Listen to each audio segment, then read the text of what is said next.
Lenovo's Legion Slim 7i has a 2560 by 1600 screen. That's more pixels than 1440p, but more pixels need more GPU power to run, and the RTX 3060 graphics here max out at 100 watts. So how well does it actually run games at this higher resolution? We've tested 15 games to find out. Here are the full specs of the Slim 7i we're testing. So in addition to RTX 3060 graphics, it's also got Intel's Core i7-12700H processor and 16 gigs of DDR5 memory. You can customize the specs and check current prices with the link below the video. Now, Nvidia's mobile RTX 3060 graphics are allowed to run anywhere between 60 and 140 watts. So our 100 watts here puts that right in the middle of this range. More power does mean more performance, so more FPS in games, but also more heat, which is why a thinner design like the Slim 7i only goes up to 100 watts. RTX 3060 laptops also have 6 gigs of VRAM, and higher resolutions like we've got here generally benefit from more VRAM. The Slim 7i has a Mux switch and advanced Optimus, so games were tested without being limited by Optimus for best performance. We've also tested with Advantage software set to the highest performance mode for best results, and with the built-in GPU overclock setting enabled. I also need to note that although this Slim 7i has a 2560 by 1600 screen, which is higher than 1440p, there's also one that's closer to 1080p too, at 1920 by 1200, so games would be much easier to run at that lower resolution compared to what we're going to look at here. Alright, let's find out what this thing is capable of. We'll start out by comparing 3 games at 1080p and 1440p resolutions to get an idea of where this laptop fits in compared to others. Then after that, we'll see how well it runs in 15 games at its native screen resolution. And that's what's really going to show you whether or not a 100 watt 3060 is capable of powering such a high resolution in modern games. Cyberpunk 2077 was tested the same on all laptops, and I've got this year's Legion Slim 7i shown by the red highlight. It's still above 60 FPS at high settings, at least at the lower 1080p resolution. It's doing better compared to the RTX 3070 in last year's TUF F15 from Asus, which is also a thinner laptop design, though that one only has a quad-core CPU. The Slim 7i is ahead of other lower-powered 3060 laptops like Acer's Nitro 5, and this year's Legion 5 with higher GPU power limit was around 10% faster. We've got a different selection of laptops at the higher 1440p resolution, as this level of hardware is on the border of what we'd actually test here. It's at least beating last year's Asus Zephyrus G14,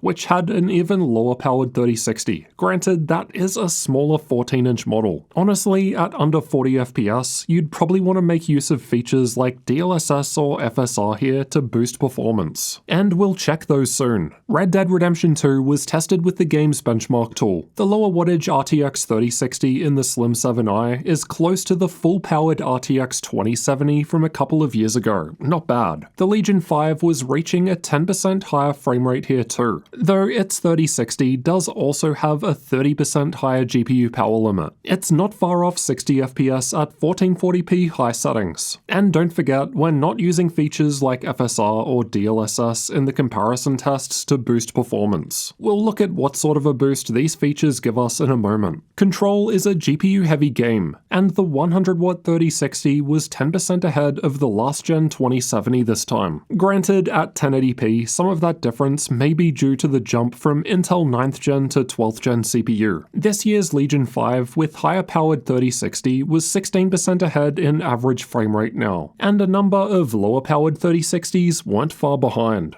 This game seems to favor Nvidia hardware, which is why the Slim 7i is now ahead of the Radeon 6800S at 1440p for the first time now, and this year's Legion 5 was 18% faster now. But don't forget, it's also in a thicker machine to accommodate its higher powered 3060. Alright, now that we've got an idea of where the Slim 7i fits in compared to other laptops, let's see how well it performs in 15 different games. As the native screen resolution is quite high, we've tested all settings presets available in these games, so you can get a good idea of what settings are needed in order to hit a certain FPS target. We've also tested with features like DLSS or FSR enabled where possible, as these are just objectively great features that you should be using to get the most out of your gaming laptop. So let's get into those results. Fortnite has DLSS support, and with this on quality, the highest epic setting preset was still above 60 FPS, while high settings was closer to 100 FPS. We've got a 165Hz screen, and low settings could be used to give us a higher average frame rate than this for a smoother experience. Apex Legends doesn't have built-in setting presets, so we've tested with either all settings maxed out or at minimum. It's running nicely at minimum settings, with a frame rate close to the screen's refresh rate, and although max settings is still close to 60 FPS, in a competitive game like this, you're probably not going to want to run at max settings. Call of Duty Warzone was tested this way too for the same reason. No default setting presets.